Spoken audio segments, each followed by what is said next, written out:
Yeah.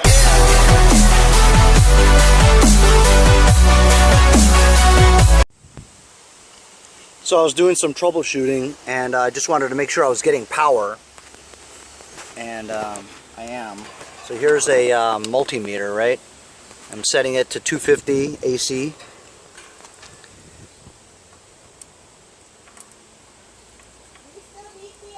Nope.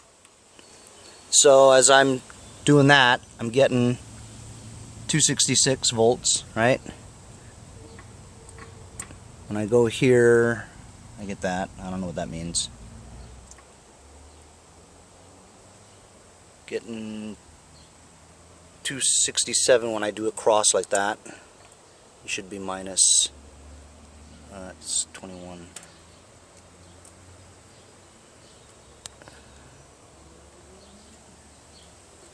And then when I go here and there, when I go here and there, I get 147. When I go here and there, 147. So I'm getting power here, right? 272 volts. Okay. Now as I was doing that, watch this. So I was just screwing around with it, right? And I was wondering what this middle part is. Check this out.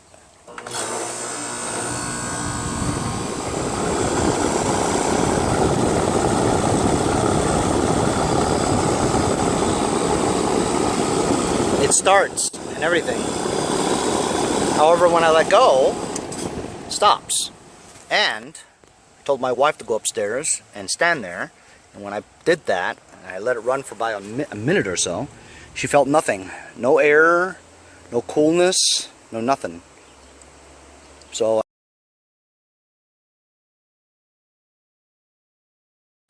Henry, next time on blowers and... see, you just screwed that all up. I take two. Henry, see you guys next time on mowers and blowers. Great Yeah. job.